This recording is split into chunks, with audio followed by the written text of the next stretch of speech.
This is Candace Carlisle Vilas, PhD student in the Department of History at University of Texas at Arlington. It is August 30th, 2024, and I am talking to David Finfrock in the map room of Special Collections at University of Texas at Arlington Central Library. In 2023, Mr. Finfrock donated 150 maps and ephemera associated with Antarctica and polar exploration. He continues to add to the collection to this day. So thank you for coming. My first question is, where are you from? And tell me a little bit about growing up. Well, I was born in Jackson, Mississippi. I honestly don't recall that. We left when I was 3. I moved to Tulsa, 4 years in Tulsa. That's where I started elementary school. But at age 7, we moved to Houston. And that's, what I considered my hometown. From age 7 through high school, I lived there. So most of my public schooling was in Houston. And from the locations that I lived in, you may have guessed, my father was in the oil business, and that it was certainly the case. And, we would take trips, and as a geologist, whenever we came to a road cut, he would stop and we'd get out and search for fossils or search for minerals and try to identify what they were. So I developed this love of science from an early age. And at home, he had a lot of maps. I developed a love for maps and globes when I was, in elementary school. And all the way through my school years, I could sit down in the chair with a National Geographic atlas and just explore the world. And then I started seeing how maps changed over time. And that got me really interested into exploration and when different things were discovered. And that led me in an entirely new journey. As the longtime meteorologist for NBC DFW, you are a beloved figure of the DFW community. What is your connection to the University of Texas at Arlington? Well, I graduated from Texas A&M with my Bachelor of Science in Meteorology and moved at the tail end of 1975 up here. And that's where I began my work, and for nearly 50 years now, I have been working for NBC5. I'm now retired from full-time work, but still go in occasionally and fill in as vacation relief. But that was all, the meteorology aspect.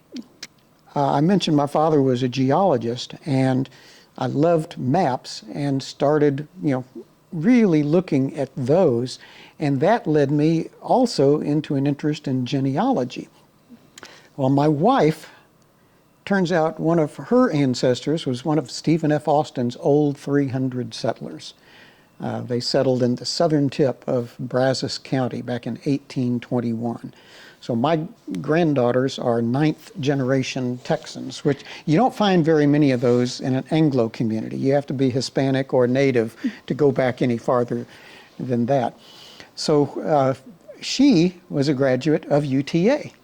And so my wife, Sherry, graduated with a history degree here at UTA. And I found that they had a cartography course, Introduction to Cartography, that Dennis Reinhardt's was teaching, and I was able to audit that.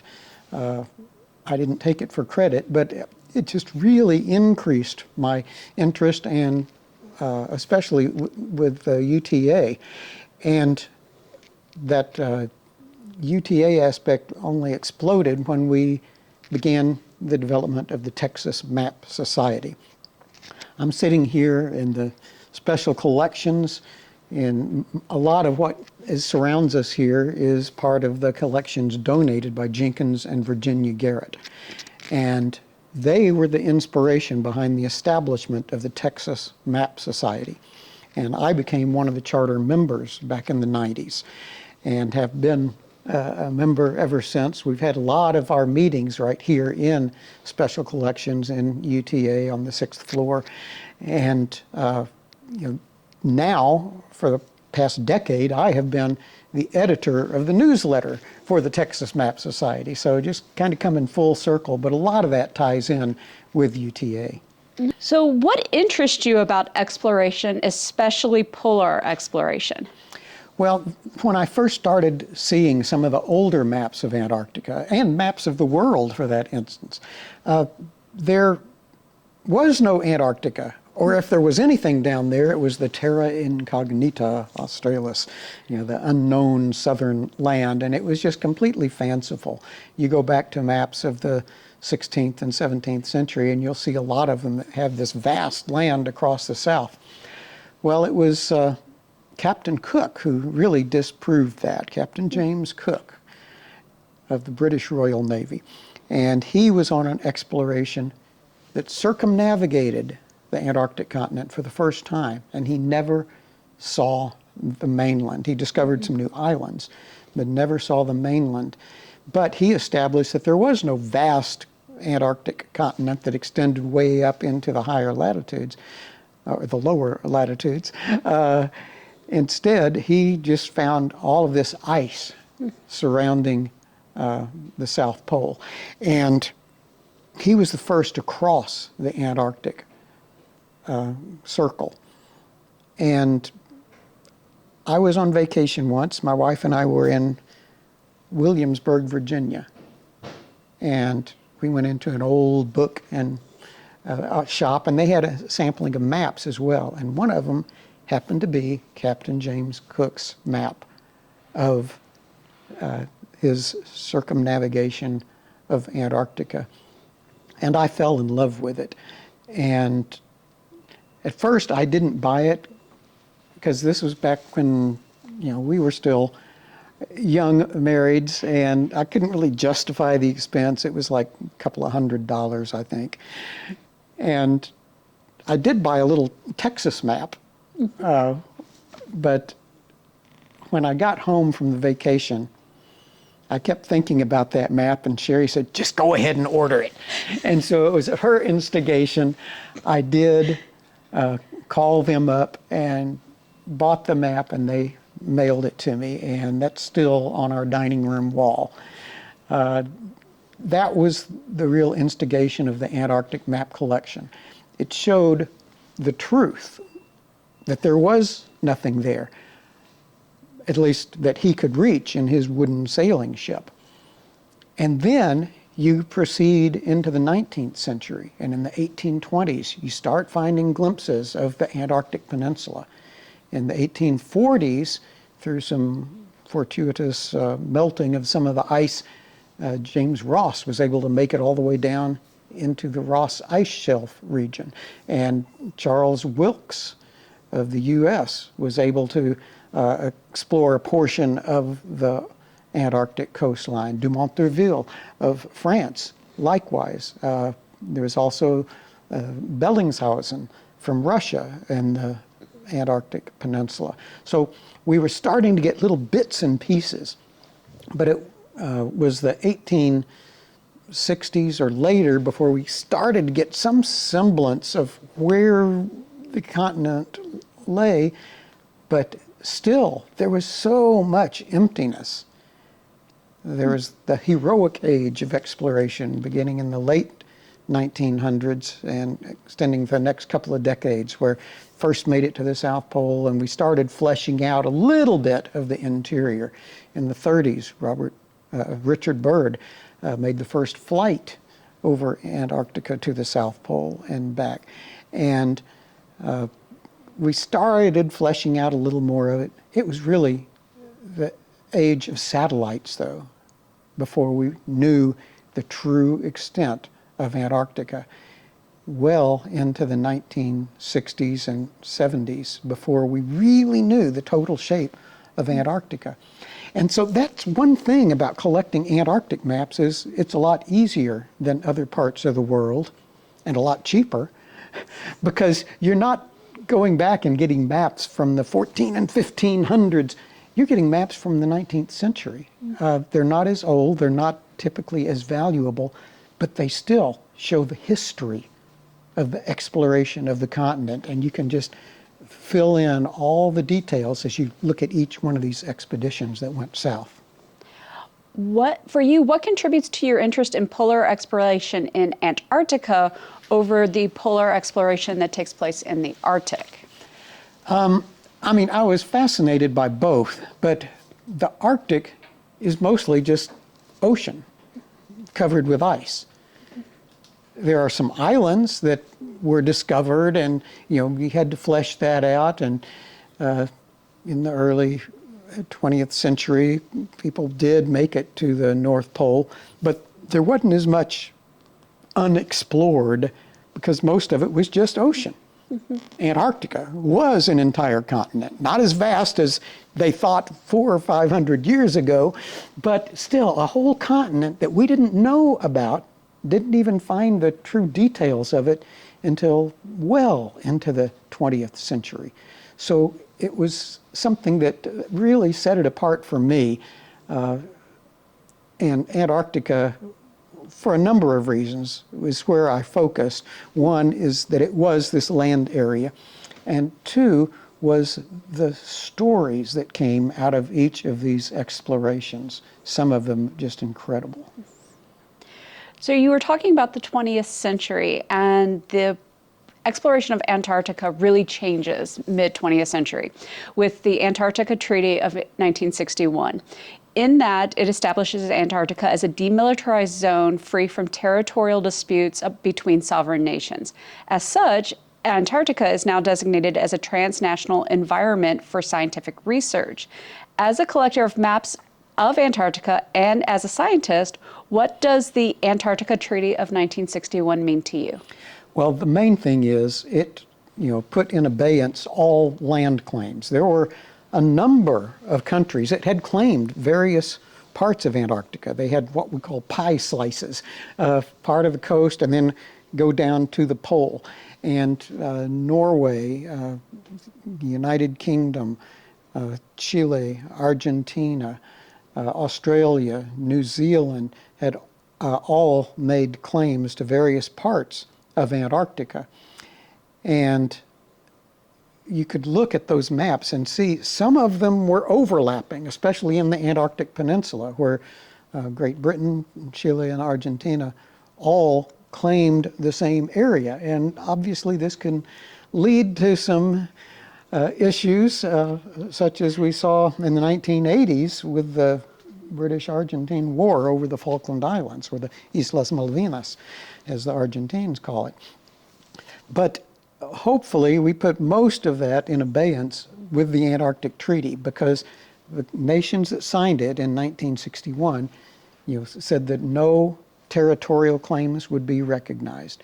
This was going to be a preserve for all of mankind, for scientific research, for preservation of the environment, the wildlife that existed there. There would be no mineral exploration, no oil drilling, which we do find a lot of in the Arctic regions. So it set aside this vast region to be preserved as it was. And that is very important to me. And it could become even more important in the future, because the Antarctic Treaty, some people think, could be used as a model for exploration and bases on the moon or asteroids or perhaps even Mars someday, to preserve them as not the claim of any individual nation, but to hold it in trust for all of mankind. You spoke in an interview that you wrote to several scientists working and living on Antarctica over the years. What did you learn from these interviews, and whose letter excited you the most, and why? Well, I mean, these they didn't write a great deal back to me. This was back when I was a teenager, and I was a stamp collector, and guess what I collected? Stamps. Stamps of Antarctica. And you might say, stamps of Antarctica, why would they have stamps there? There's no countries. But they did have scientific bases, and while the military would fly in and out, they would also bring packages from home, supplies for the scientists, and mail. And I was able to, find out, some names of scientists who were doing research in particular areas, and I would write to them and enclose a stamped, self-addressed envelope, and they would, sign it with their name, maybe put a little stamp of a logo, what we call a cachet, of their particular expedition and mail it back to me. And so I had quite a collection of those that are included in my map donation. Now, like I said, a lot of them were busy with their science. They didn't have time to write long notes, but it was the ones who took the time to actually sign it with their own names, to be very careful about where and how they stamped the envelope. It just, as a teenager living in Houston, getting, this surprise package in the mail from Antarctica, a year after I sent it off, was just, a gift whenever they showed up. Wonderful. As you mentioned, the David Finfrock collection here at UTA contains more than just maps. It also contains some prints, and you spoke earlier that Captain James Cook's journeys were very important to you. Right. Here in the collection, there are 2 prints dated to 1784 that reference James Cook's third and final voyage, where he confirms Kerguelen Island's existence. The French had discovered it, but he signs off that yes, it does exist.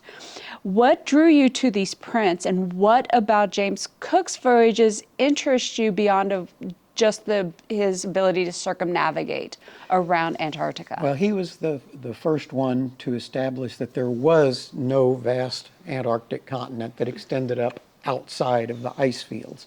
And so, that was just one of the most important discoveries of the 18th century about, the southern regions of our planet. And he was very scientific in the way that he mapped. If you look at the Kerguelen Island prints, there are details showing the profile of the mountains on the island. There are separate maps detailing that and many other islands from Captain Cook. And it's not the fanciful depictions that you would see from earlier centuries. It's all scientifically based. And as a scientist myself, I really valued that. So, like I said, Captain Cook and Ernest Shackleton, probably my 2 all-time favorite explorers. And that plays right into my next question, which is, we can't really discuss Antarctica without discussing the age of heroic exploration, which tentatively starts with Gerlache's expedition on Belgica in 1897 and ends with Ernest Shackleton's death in 1922 during the Quest expedition. Of the explorers who led expeditions during this area, which expedition leader and which expedition interests you the most, and why? Yeah, I've read a quote, the quest for the South Pole was, something that everyone was, trying to achieve back then in the early part of the 20th century. Number of expeditions, made some progress towards it. And the big story, of course, is Roald Amundsen and Robert Falcon Scott and their race to the South Pole. They left fairly close to the same time in the fall of 1911, I believe it was, and they both made it to the South Pole with different results after the fact. Amundsen used sled dogs. He was very efficient. I read a quote once, said something about, for speed and efficiency, give me Amundsen. For scientific leadership, give me Scott. Well, I say for just general overall leadership, give me Shackleton every day. What happened was Scott, managed to make it to the South Pole only to discover a tent sitting there and a Norwegian flag that had been left a few weeks earlier. by the Roald Amundsen expedition. Amundsen was, like I said, very efficient, but very ruthless too. They had all of these sled dogs to haul their gear, and then on the way back, as their supplies were starting to run lower, they would just butcher the dogs and eat them or feed them to the other surviving dogs. And yes, he was efficient. He made it, first person ever to make it to the South Pole. Scott made it, disappointed to find that he wasn't first, but that corroborated Amundsen's story, because on the way home, Scott was, detailing in his notebooks everything that he had seen along the way in his scientific style. But they got pinned down by a blizzard less than a dozen miles from the next cache of food, and they all wound up perishing. So the whole party died. But the next year, another group came and found his tent, the bodies inside, and brought back those notebooks filled with all the notes and confirming what Amundsen had done. So that is what everyone seems to talk about. What they don't notice so much is what had happened 3 years earlier, when Sir Ernest Shackleton made his attempt to the South Pole. He was the first one going from McMurdo across the Ross Ice Shelf, the first one to cross it, first one to discover the range of the Trans-Antarctic Mountains, and a way up them, up a glacier, onto the polar plateau. Because as you get up above this mountain range, you're up a number of thousands of feet above sea level and just flat expanse of ice. So pretty swift going, but you're, in this no man's land where, you sledge along and there's nothing to see anywhere.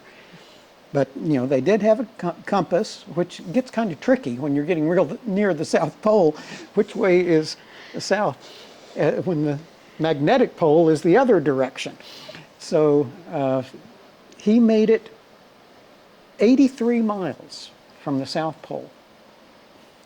He knew another 4 or 5 days of traveling, he could get there, and then it would be another 4 or 5 days to get back to where they were. He took a look at their supplies and said, yeah, we could do that, but we might not have enough food to make it home.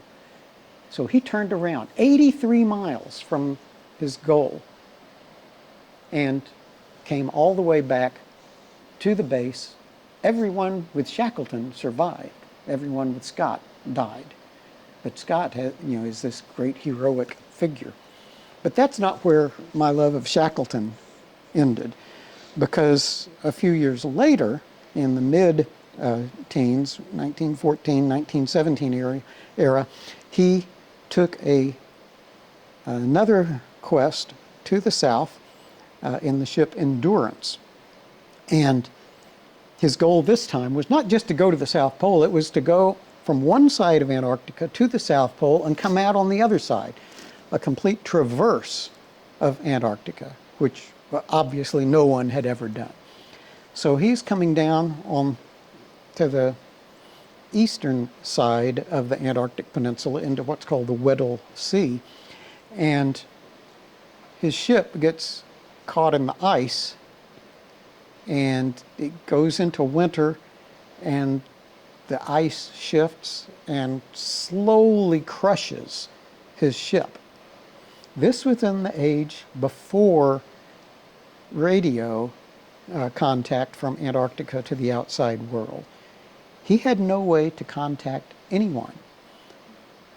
The people who knew where he was going assumed if he survived, he would make it to the Ross Ice Shelf and the base there another 2 years later. So that's where they would be looking for him.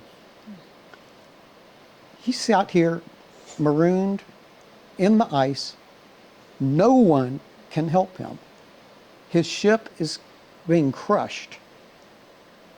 And it's just amazing the leadership he showed there.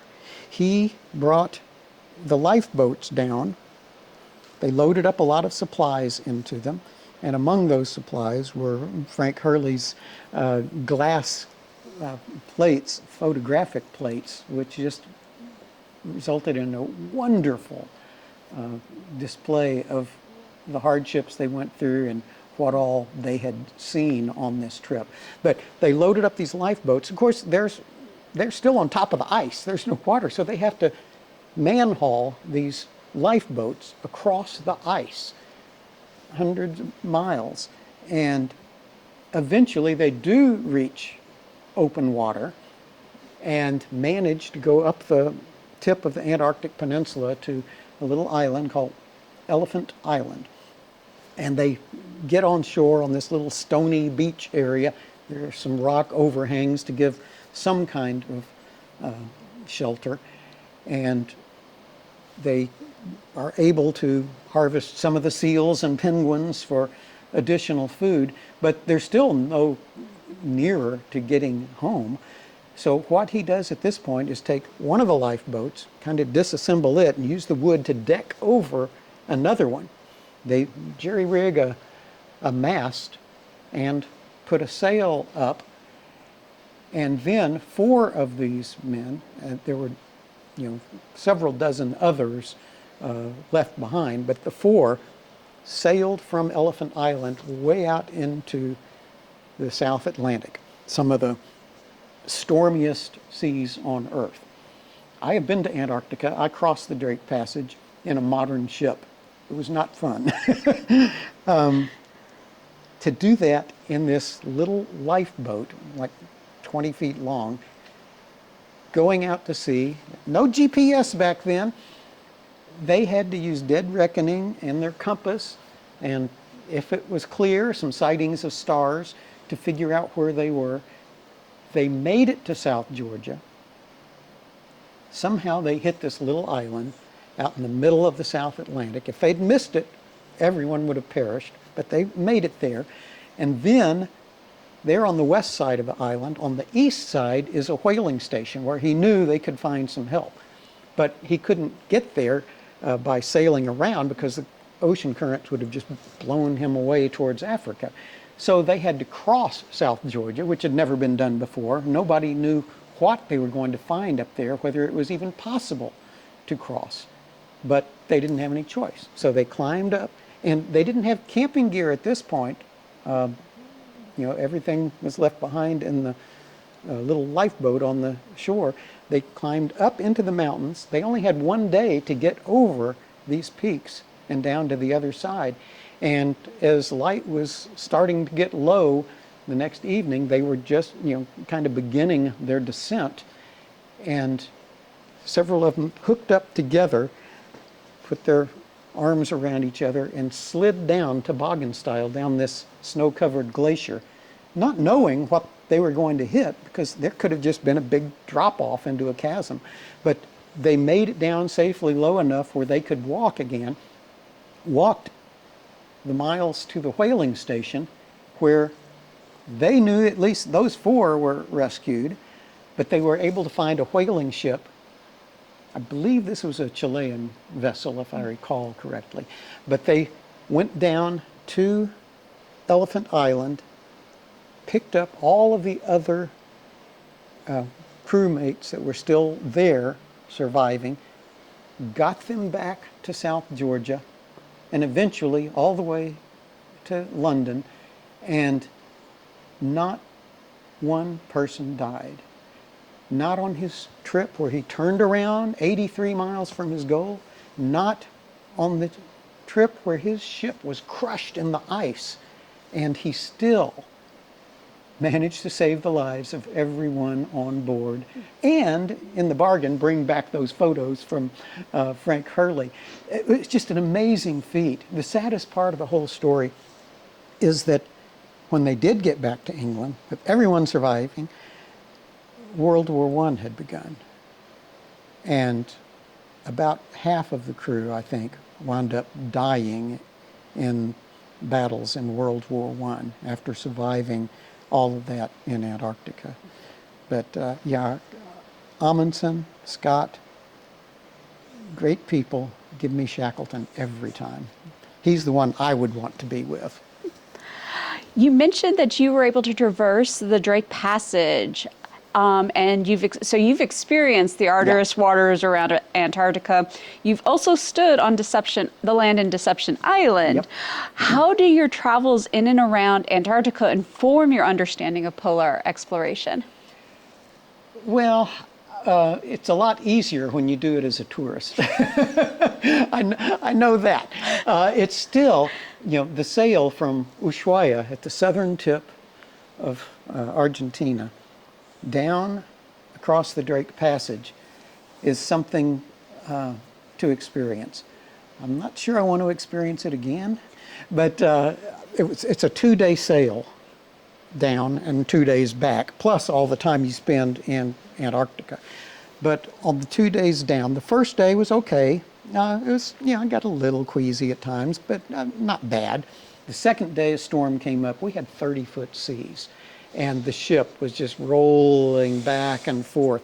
And I was in my bunk, which this was a Soviet, former Soviet freighter with a Russian captain and crew, and it wasn't really designed for tourists. They decided they could make more money by hauling tourists to the Arctic and Antarctic than they could hauling freight along the coast of Siberia. But at any rate, we're coming south. It's not designed for tourists, and so the bunks actually went across ship rather than lengthwise on the ship. So every time it rolled, I would lie in my bunk and I'd slide down, my feet would hit the footboard, it would roll back the other way, I'd slide back and my head would hit the headboard. And yes, I got violently ill numerous times that night and the first part of the next day. That was really rough. So, I could get some sense of what it would be like if you were in a wooden sailing ship or a lifeboat trying to sail across this sea. It was just incredible what these men went through, because it was all men back then. It's not anymore. A lot of female scientists in Antarctica. But back then it was all men, and you talk about the heroic age, they were heroic and how they reacted to all of this. But that was the 2 days down. I got to spend a week getting off 2 or 3 times each day off of our vessel, exploring different parts of Antarctica. I even got to camp on shore one night. When we got to Deception Island, that was interesting because they let us off on one side of the island. We climbed up through these Gentoo penguin rookeries all the way up to the crest, and then we did like Shackleton did in South Georgia, tobogganed down the inner slope of Deception Island, which is a volcanic caldera now filled with ocean water in the middle. But got down and explored that, and then our ship, which had let us off on one side, came in through the narrows, little opening into the caldera, and there they picked us up and we were able to continue our voyage. But 2 or 3 times a day we would make a landfall in a different part of Antarctica and interact with the wildlife. You have to stay at least, I think the number was 5 meters away. You can't approach any closer than that. But there's no rule about them approaching you. And there was one time, the last night before we left Antarctica, the day before, I was on this little island. We had several dozen of us exploring this island, and they said, be back at 1 o'clock in the afternoon, and then we're going to sail off. Well, I kept close track of the time, made sure I wasn't going to be late. You don't want to miss your boat in Antarctica. But I explored all the way down to the tip, came back, and there was no Zodiac there. There was one other person, though, who had volunteered to stay behind. The others had evidently had their fill of exploring, and they decided to take what they call a glacier or an iceberg cruise, where you just cruise among these beautiful blue icebergs. And this other woman decided that she would be willing, like me to just kind of stick around by herself and assure me that they were coming back. And so I had another hour or two on the island, and I took off by myself. She was by herself, and we were both so happy. To be alone in Antarctica, even just for a couple of hours, is an amazing experience. I sat on a rock at one point, just looking out from this little island across the water studded with icebergs, the mountains of the mainland of Antarctica in the distance. And then I hear something scrabbling in the gravel. Turn around, and here's this Gentoo penguin comes right up, and it's standing literally 3 or 4 feet away from me, just looking at me. And I was sitting there staring at it. My camera is sitting over here, and I said, do I dare reach for my camera? I'll scare it off. And so for a minute or two, I just stood there and stared at it and looking at the details of its eyes, its feathers, the scales in the feathers. It was just an amazing experience. And then I finally said, I got to try this. I reached down for my camera, reached up, took a picture, and then it turned around and waddled off. It's like I'm posing, get on with it, take my picture, and it was just an amazing experience. And the next day we did leave Antarctica, sailed northward back across the Drake Passage. The first day was a little rough. I skipped breakfast and I think maybe lunch too, but I didn't get sick. I just didn't have an appetite. But the next day, the last day, when we came back to the tip of South America, we were coming right up to Cape Horn, and I have never seen an ocean so glassy smooth. It was completely quiet, and we come up to within half a mile of the big Cape Horn, the big rock promontory there, and I'm thinking, how many of those old sailing ships are laying at the bottom of the ocean underneath us right now? Not just the early explorers, but freighters and other ships that came around before the Panama Canal was built, trying to get from the U.S. East Coast or Europe all the way to the Far East. And I just marveled at how smooth the ocean was there.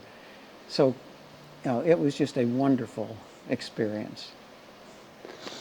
So the collection you pulled together illustrates the variety of maps available and the variety of maps that showcase Antarctica. One of these maps was produced as an advertisement, copyrighted by General Foods Corporation. This map, along with the accompanying newsletter called, quote, South Pole Radio News, end quote, promoted General Foods' product Grape Nuts alongside Admiral Byrd's second flight over Antarctica. What interests you about this map? Well, one thing, Byrd's expedition was really the first American exploration of Antarctica since Charles Wilkes' exploring expedition in the early 1840s.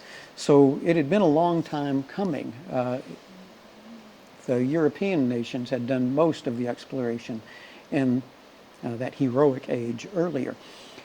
But in the early 30s, Byrd was, he took a couple of expeditions to Antarctica. One time he took a Boy Scout with him, Paul Seipel, and there was later a Seipel station named for this Boy Scout who was chosen to go with Byrd. But as a stamp collector, I mentioned as a kid, there was a Byrd Antarctic stamp, and I was, that piqued my interest also. And so I looked into this, and to tell you the truth, a lot of the collection that I have, I got off of eBay. It's amazing what you can find there. But one of them was this map from the Byrd expedition, not, a scientific exploration map. It was, as you noted, an advertisement for the Byrd expedition, which was sponsored by General Foods and Grape Nuts cereal. The the cereal that Richard Byrd took to Antarctica. It's really just a fascinating bit of Americana, as well as being, a wonderful addition to the Antarctic collection. And it features three little penguins holding up a banner that reads "Unexplored." There's still, in the 1930s, large expanses of nothing but white, because no one knew what was there. Like I said earlier, it was the satellite era before we really knew the total outline of Antarctica. So your contributions to this collection has continued. One of your most recent gifts features the 1834 edition of Sekisui's Nagakubo's World Map, which was first published in 1785. How did this map capture your attention? Well, when I saw it, my mouth fell open. It was from Barry Rudderman's map dealership, and he'll send out at least once a week the latest acquisitions that are for sale. And I saw this map, and it just jumped out at me for several reasons. One, it's a big map. The largest Antarctic map, certainly, that I have. It's a world map. Its history is amazing because it was drawn originally by an Italian cartographer in China in 1785, and then redrawn by a Japanese cartographer using the same base materials in 1834. So it's got this rich international history, but what was the highlight for me was this huge red southern Antarctic continent. Now, in 1834, we knew that did not exist. But you have to remember, this was based on a 1785 map, which was drawn from this Italian who was, his knowledge wasn't updated after Captain Cook in the 1770s, so he was going back more to Ortelius and the traditions that showed this southern Antarctic, unknown land, the terra incognita. And so it was still showing up there in 1834, and it's just in this brilliant red color. The whole map is gorgeous, and with all the Japanese and Chinese characters on it, attesting to its heritage. There's just so much to love about that map. I saw it and I said, all right, if I've got an Antarctic collection, which I have donated to UTA, this needs to be in there. And so I ordered it right away before somebody else snapped it up, and was able to offer it to UTA, and they seemed very pleased to receive it. Wonderful. So if somebody is first approaching a map of Antarctica for the first time, in your opinion, what do you think is the first thing they should really look towards or look for within these maps? Well, it's just, how does that map differ from what we know of the shape of Antarctica now? Because that can tell you a lot about the age without looking for a date on it. If you look at the outline of what is drawn, you can guess within a decade or so of when this map was produced, simply because of the history of these different exploring expeditions, when they occurred, and what portions of Antarctica were discovered. So that is one of the first things to notice. Another thing to notice is the names on the map. You will see Marie Byrd Land, which was named for one of, I don't remember if it was Byrd's wife or daughter, but it was when on his first flight over Antarctica. It was an area that had never been explored before, and so he named that after his family member. There is the King Haakon Land, Queen Maud Land. I discovered on one of the maps the Princess Elizabeth Land, who later, of course, became Queen Elizabeth. There was a Victoria Land, named for Queen Victoria, because it was named back in the mid 1800s. And so you've got this list of all of these different names, and that tells you a lot about the exploration as well, because by looking at those names you can see which nations made it to which portions of the continent first. And so, without knowing the date, you can learn a lot about who drew the map and when it was drawn, just by looking at those simple outlines and names. So what should future researchers and UTA students know about this map collection? That there's a lot to it. I'm trying to remember, 150 plus maps, plus some prints, plus all of my Antarctic stamps, and those letters that I received back from Antarctica. There's a lot there, and it tells so many stories about the history of exploration, not something that occurred many hundreds of years ago, but within the lifetimes of the oldest people living today. Parts of the earth were still unexplored, and that's what is so fascinating. And now I look out, I'm also, as a scientist, very interested in our solar system's exploration. Every time one of our probes goes past a new planet or moon, I get that same rush of seeing something new for the first time. And that's what a lot of this Antarctic collection was all about.